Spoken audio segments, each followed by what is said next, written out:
You know, when I proclaimed martial law, I didn't proclaim martial law alone. It is made to appear as if I just signed the decree and said, I impose martial law on each and every one of you. No. I asked the legislature to please pass a law proclaiming martial law because there was anarchy in the country.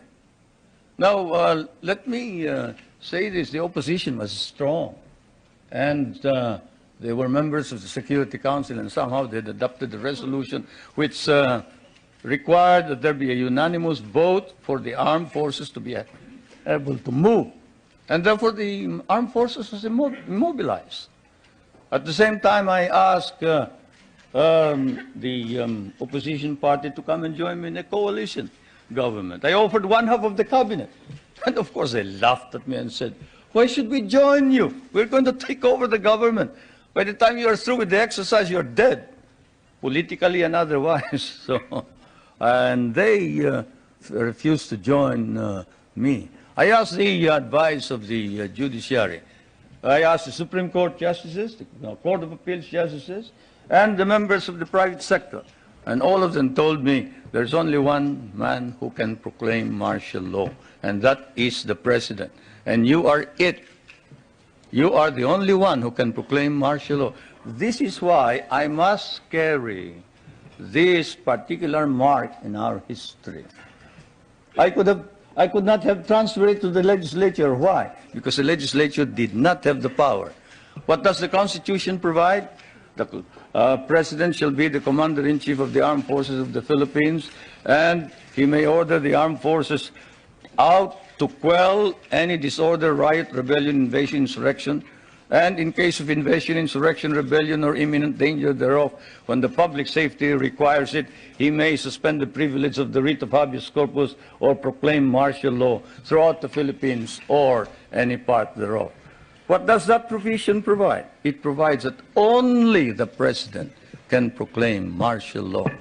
I repeat, that is why I had to assume responsibility. And I am not one for shirking duty. The people said there was necessity for proclaiming martial law. And the people said, you are the only official who can proclaim martial law. So I proclaimed martial law. And I sincerely believed that it was necessary to proclaim martial law to install order and stability because there was complete anarchy throughout the country at the time. Now, therefore, at that particular period, what was the status of our government? Our government was immobilized, impotent. The armed forces could not move out. The industry was not at all in any way moving. There was no income coming into government. Everybody was running away. They burned the U.S.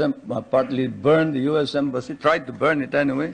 They tried to kidnap the American ambassador. American ambassador was Byroad, Ambassador Byroad.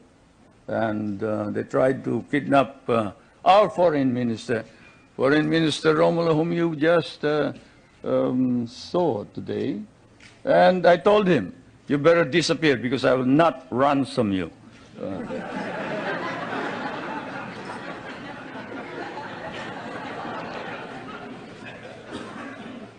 But whatever it is, they burned the Manila International Airport, they bombed the Supreme Court, they bombed the Constitutional Convention, they bombed the City Hall, they burned part of Malacanang Palace, they attempted to kidnap my children, they attempted to kill the President 8 times.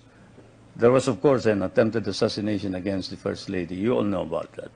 And this required that I immediately act on it, and so I did.